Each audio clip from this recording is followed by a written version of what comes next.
Yes, my name is Daniel Robert Hall Jr., alias Bobby. It's Tuesday, June 6, 2021, and I'm making this video on behalf of my family. The reason I'm making this video is because enough's enough. There's a lot of slander, a lot of rumors, a lot of truth hidden within our family. That's the mentality of the Hall family in general, is that they don't support the truth. Because there's a lot of truth in our family they want to hide and bury because it's so embarrassing and so humiliating. I don't like talking about it myself, but we have a lot of youth coming up in our family, and they need to know the truth. They instead of it being hidden from them, they need to know exactly what's been happening and some of the terrible things that happened in our family, because the things that happened in the past have an effect on why things are the way they are today. One of those things being me being and staying away from our family.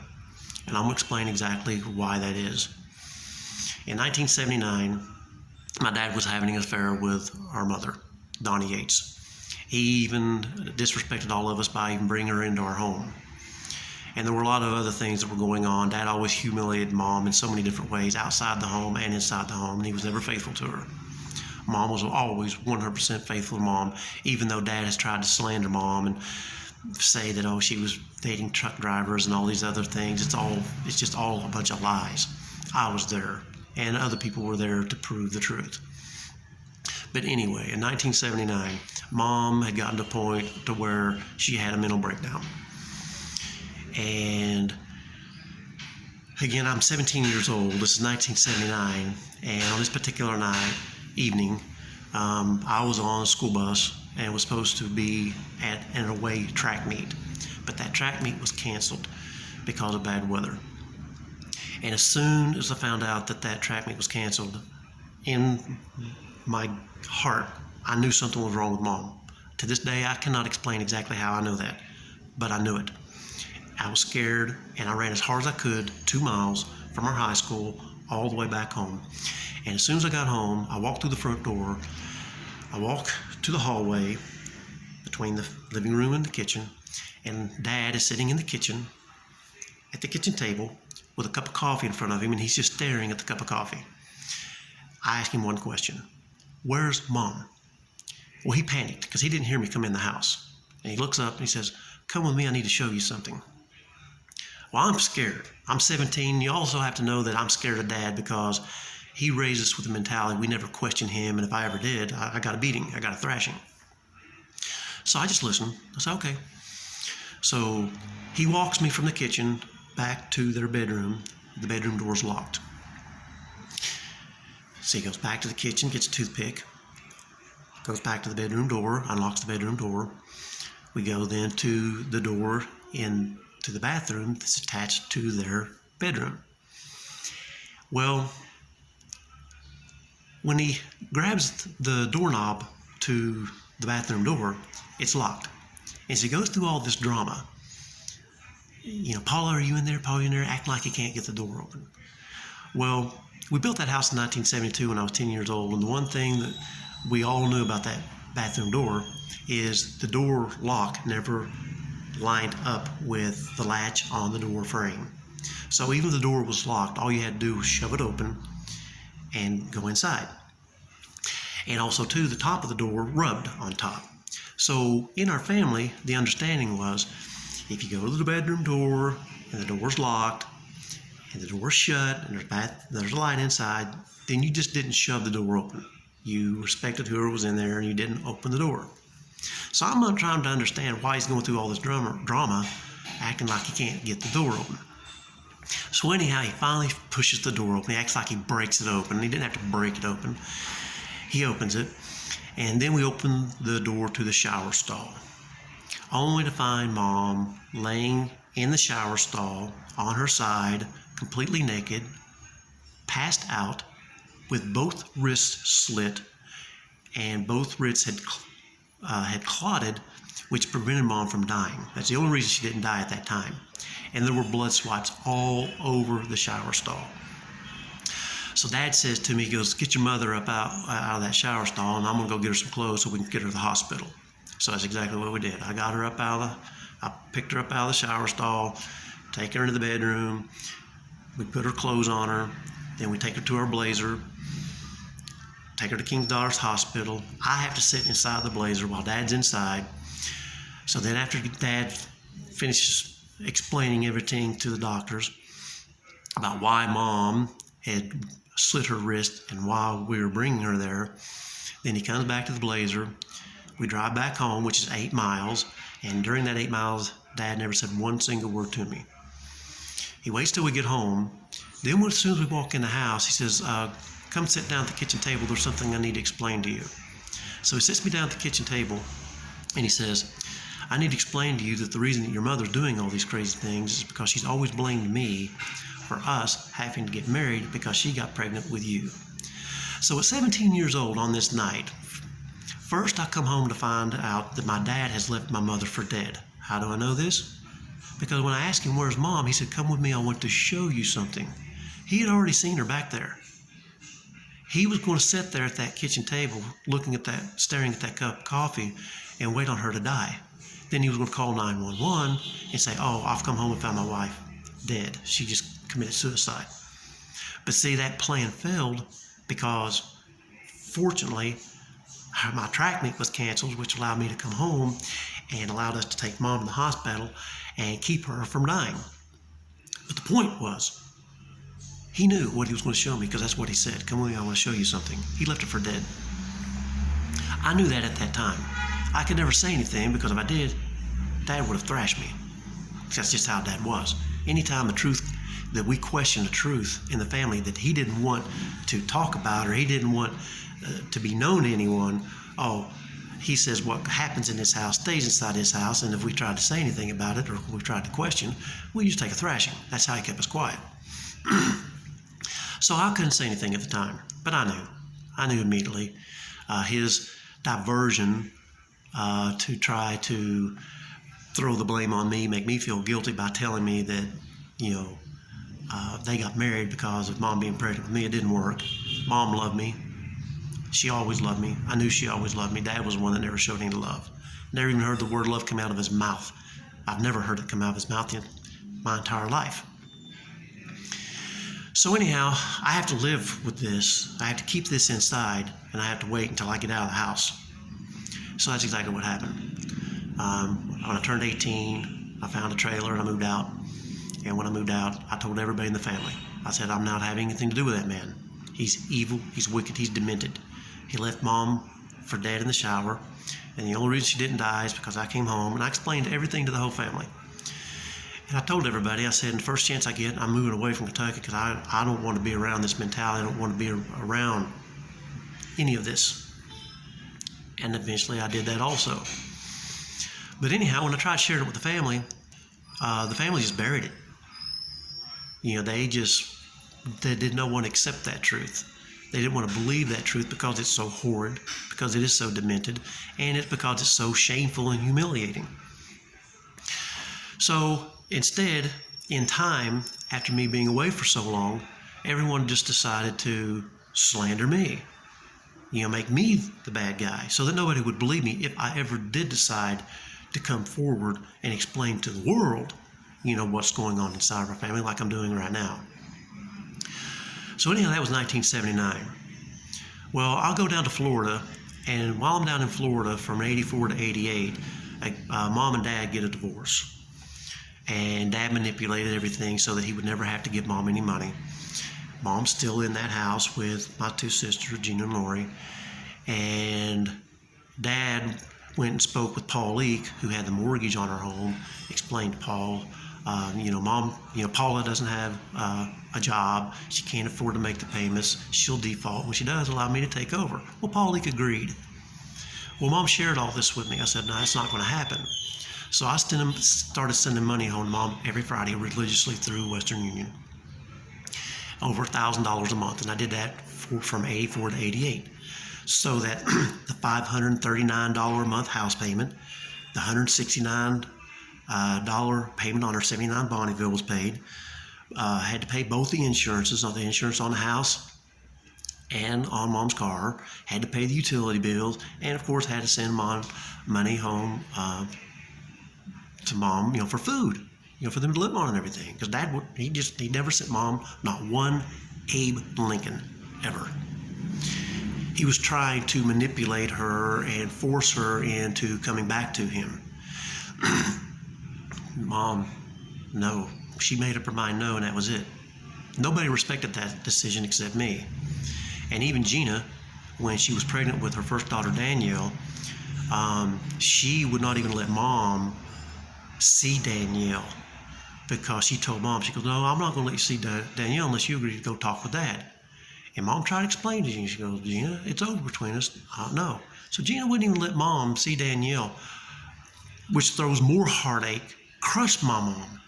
No one would believe all of the crying that I heard, all the tears that I know that were shed in that bedroom at night when Mom thought we were all asleep, because she would never cry in front of us. And I would hear her crying in her pillow, nonstop. And so, anyhow, first her husband, 23 years, not only cheating on her the whole time she's married and leaves her for dead, now her own daughter won't let her see her first grandchild. This is just completely destroying our mother. No one cares except me. And so I continue supporting Mom and everything. Well, then in 1988, the house catches on fire. My brother-in-law, Ronnie, they tell Mom that they will help Mom renovate the house. They did not do that. When Mom shared with me this information on the phone while I'm down in Florida, 3 months go by, and after 3 months I call Mom. She's crying. I said, Mom, what's wrong? She goes, Bobby, they have not done anything on that house. They went overnight, they knocked one hole in one of the walls, and they'd not done anything else. I said, Mom, don't worry. I said, I told you 3 months ago when you first shared this with me that I would come up, but you said, no, Bobby, you've done enough, the boys are going to take care of it. So I said, okay. I agreed to allow them to own up to their promise to Mom, which they did not do. Well, I'd already explained this to the people I worked with, and they loved me. I was the best worker they had, and they said, we know the circumstances. Go take care of your mother, and when you get done, your job will be waiting for you here. So I left the best job that I ever had. I gave away everything that I owned except my clothes to Todd and Tanya Johnson, who were a newlywed couple that lived next to me. I gave everything to them as a belated wedding gift and said, do with it what you want. You can keep it, sell it, I don't care. I've got to go to my mother. So I put all my clothes in the big hefty trash bags. I drive the 14 hours up to Kentucky. I stay with Mom and Grandma in Grandma's house over in Summit, which is 2 miles away from her house. And then I started working on the house. So Ron and Chris go with me out to the house, and we go inside, and I start showing them the best way to peel the paneling off the walls in full sheets. And because we had a big dumpster, I had Mom call the dumpster company and put a big dumpster outside. So the first thing we could do is, take everything bad out of the house so that we could restore it new. So as I'm inside working on a house, I look outside. Chris and Ronnie, they're standing on the back porch just talking. So I walk outside. I said, guys, I need your help in here. And Chris says, oh, well, you can't go in there and work with all that black smoke, because there were black soot going everywhere from the smoke damage. And I said, well, this has to be done. And you all told Mom 3 months ago you was going to get done. You've done nothing. I'm going to get this done with or without your help. So they started laughing and mocking at me. Oh, how are you going to get the drywall on the ceilings? How are you going to do? I said, don't worry about my capabilities. I know what I can do, and I know what I'm going to do. I know what I've done. This is what I do for a living. I want to get this house done for Mom. It's up to you all whether you want to help me or not. They didn't. For 8 months, not one single second did they come in and help with anything on that house. I got the house done. And of course, the whole time, like I said, at night, in the evenings after I'd work on the house, and we were at Grandma's house, and we were sitting down playing cards and stuff. Chris, he'd come over, he'd sit down. Oh, how are you going to get this done? I said, Chris, don't worry about it. Just watch and learn. And not only that, not only Chris, not coming to help me work on Mom's house. He didn't even bother to even come and talk to me while I'm working on the house. Why? Because of his shame. Because how can he justify coming over and talking to me at the house but not helping me? And that lazy ass, there was no way he was going to come over and help me on that house. His mind was made up before I even came up from Florida. So that hurt me too, that my own brother, he won't even come and talk to me while I'm working on the house. Instead, he's going to chastise me and make fun and hope, and wish failure upon me while I'm trying to get this done for Mom. So anyhow, I get it done.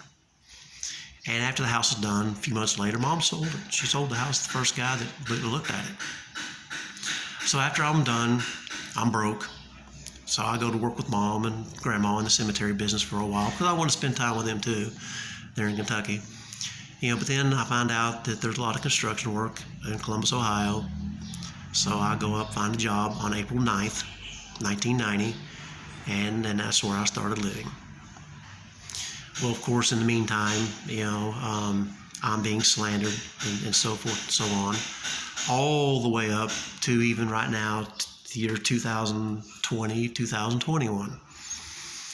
And my sister Lori won't even talk to me. I have no idea why. When I found out she finally got divorced from Ronnie, I was so glad, because when Lori got married to Ronnie, and they were first married, after she had Ashley, Ronnie threatened my sister Lori. He told her that if you ever try to leave me, he says, I will kill the babies, I will kill you, and then I will kill myself. So my sister Lori lived in fear the entire time she was with Ronnie, because he's demented. The guy's mentally ill. And I'm not afraid of him, not one single bit. And I still have a huge problem with him threatening not only Lori, but my nieces, even though I've never been allowed to see them. And so when I found out that Lori and Ronnie finally got a divorce, because I never intervened. That was Lori's decision. I said, well, if you want to stay married to him, but if you ever have a problem, let me know. So when I found out that she, finally got a divorce from Lori, I tried to contact her. Well, when I finally did find an email for her and found out she moved to Ohio, I tried to contact her, but she replied with an email, asked me 2 questions. She says, what do you want and why are you harassing me? So again, I get my heart broken. I'm like, Lori and I have never even had an argument. I mean, yeah, she called the police on me back in, 1995 when I was trying to protect Mom, from being exposed to AIDS. But, you're going to hold that against me? Yeah, because see, also too, in 1995 when Grandma died, when I went down for the funeral, the night before the funeral, I stayed all night with Chris and Colleen, and in South Point, because they had a trailer over there, and I stayed all night with them. So Chris shares with me this hidden truth about our grandfather, Mom's dad, Paul, because all our lives we'd been told that the reason he lost his mind was because of the war. Well, Chris shares with me, no, that wasn't the case at all. The truth was, the reason Grandpa lost it is because when he came back from the war, he found out that Grandma had slept with his brother Eddie and got pregnant, and that's how David came into existence. And when he found out that his wife had slept with his brother, yeah, he did. He went crazy and he went after him. But it wasn't because of the war. It was because he was betrayed and had his heart broken by his wife that he loved and by his brother while he's over in the war fighting for our freedom, fighting for their freedom. And so anyhow, he shares with me that truth, but what he doesn't share with me is what happens the next day, Sunday. So the next day, what happened is, and again, Chris didn't share this with me, while he's sharing with me all these other things. Chris and Lori collaborated with our Aunt Sarah, my mom's older sister, and conspired behind my back to allow Sarah to bring David with full-blown AIDS to the get-together after the funeral. I said, so they knew I was going to say no. That's why they kept it from me. So when I go over to my mom and grandma's house, And I get out of the car and I'm walking across the street. Lori comes out of her house. She says, "Now, Bobby, now don't be mad, but me and Chris, Sarah approached us and we agreed to allow David to come here because I said, no way. He has full-blown AIDS. How dare you all expose the whole family? People were coming from all over the United States to here to show their respects to Grandma, and you don't expose everybody to AIDS, and not to mention Mom, because see, the story with Mom, the situation with Mom is she's in St. Mary's Hospital. She just had full chemotherapy, and she's coming home tomorrow on a Monday. And you're going to expose her to full-blown AIDS, and she doesn't have any immunity system left in her system? If she does have any, it's very little. I said no. So I went up and stood on the front porch. And I yelled and told everybody there, I said, everybody here needs to know that Sarah's coming here with David and he has full-blown AIDS. So you need to know that information so that you can make the decision of whether you want to hug him and kiss him and shake his hand with him having full-blown AIDS. You need to know that. But my brother, my sister, my aunt, they don't think that anybody needs to know that information, but I do. Because I believe in being honest, truthful about everything, even if it is humiliating. So I went up and stood up on the front porch and said, ain't nobody with AIDS coming inside this house. I don't care. So Chris and Ronnie, they step up they're going to come up on the porch and pull me off. So I ripped my jacket off, my tie. I said, I'll put you all in the hospital Mom's coming out of if you touch me. Make no mistake, I can do it and I will. I'm not playing games with you guys. I want to protect Mom. And I said, I'm telling every man here, I'll go through every man here if I have to protect my mother. Because nobody else here seems to want to. So Lori calls the police on me. So the police come. I wave my hands. I go out and I explain to the police everything that was happening. They agreed with me. But by law, I had to leave because I didn't live there. And they explained that to me. They said, well, we feel for you. We appreciate, your circumstance. But since you don't live here and since your sister does and called, by law, we have to ask you to leave. I said, okay, no problem, I'll leave. So then I left. I went to the hospital and I had explained to Mom what took place. And also, too, while I was explaining that to the police, then Chris says, oh, Bobby, this is what Mom wanted. I said, oh, really? This is what Mom wanted? Well, Mom also wanted you and Ronnie to help me build that house back in 1988. And why didn't you do what Mom wanted back then? But now you're going to try to justify exposing us to AIDS, and especially Mom in her condition. You're going to try to justify that, exposing her to AIDS, by saying that that's what Mom wants? No, Chris, kiss my ass. I told you that then, I'll tell you that now. I ain't buying your all's bullshit excuses. And then Ronnie says, oh, well, Bobby, we've already decided. Yes, this goes to show how much they all conspired behind my back and didn't care about Mom's condition. They said, oh, we've already decided we're going to bleach the house. So I asked Ronnie to his face right in front of the police. I said, well, Ronnie, you're big and healthy. Instead of having this little reception and get together in Mom and Grandma's house and bleaching her walls, let's have it in your house and let's bleach your walls. Oh, that's not what we decided. I know, Ronnie, I know that's not what you decided because y'all are assholes. You think only of yourselves. Nobody's thinking of Mom. That's always been the problem. Always been the problem. Nobody ever put Mom first. They took advantage of her. They humiliated her. Chris even slapped her once when they got into an argument, which that's something I'm still upset about, Chris. Just to let you know to your face, I owe you one for that too. And so anyhow, that's why I'm making this video. I'm making this video because our nieces, my daughter now who's 6 months old, and the other young ones that are growing up in our family, I don't want the truth to be hidden from them the way the truth was hidden from us about my grandfather, Paul Martin, who everybody said, oh, he lost his mind because of the war. Because that's what we were told growing up, and we believed it because we heard it from our family. And so, why would our family tell us anything else but the truth? That's what you think growing up. But then when I find out that that wasn't the case, that the truth was hidden, no, I made up my mind right then. I'm never going to allow that to happen ever again while I'm alive. The truth may be humiliating. Yeah, it's embarrassing. And yeah, it's shameful to have to share it, with anyone in the world. But you know what?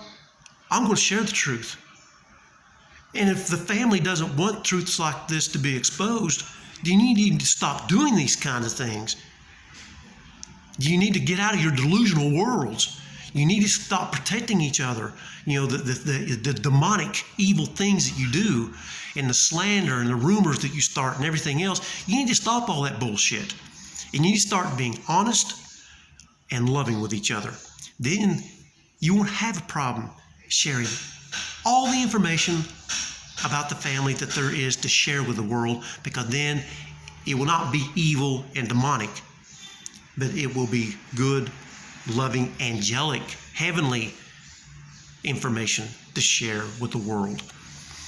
And so right now, at the end of this video, I found out that Dad had a heart attack.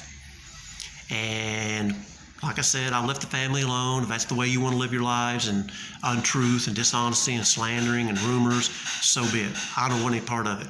But since I found out he had a heart attack, I'm making this video. I'm going to share it with everybody in the family so that everybody knows, one, the truth, and also, two, I want Dad to come clean. I want Dad, the only thing I ask out of Dad, I don't give a damn about his money, never did.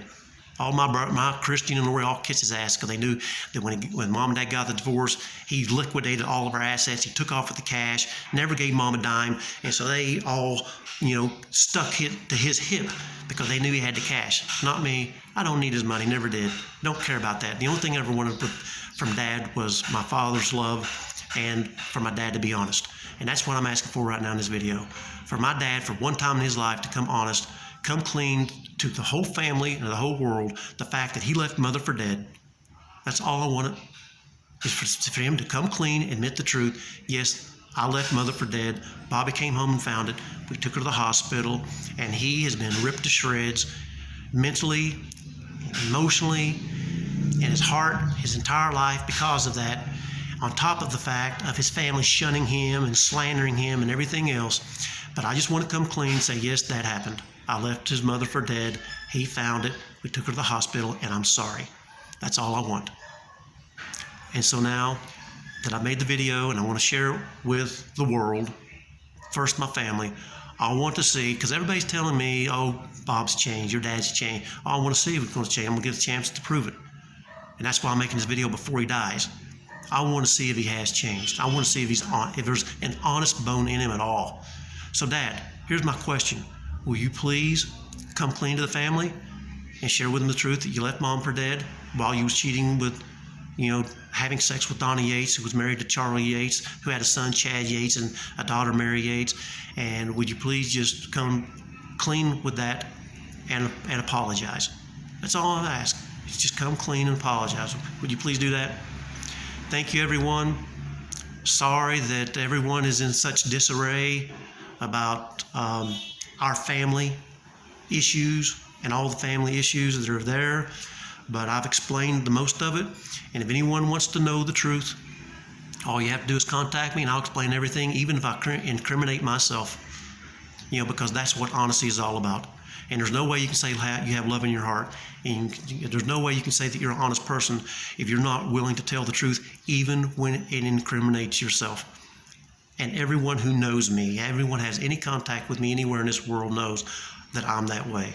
I've made mistakes in my life. I'm not proud of them, but at least I admit to them, and I've owned up to them. And I'm just asking my Father to do the exact same thing. And that's why I made the video. So anyhow, me and my wife Patricia and my baby Vanya, we send our love to our family. We now share with you the truth, and we hope that our family can come together and make the agreement and make a collective decision from this moment on to everyone be honest and truthful, no matter how shameful, no matter how humiliating it is. It's time that everyone makes the decision to be honest and truthful. So can we please do that? And we'll start with you, Dad. Will you please come clean, admit the fact that you left Mom for dead, and apologize? That's all I ask. Thank you, everyone.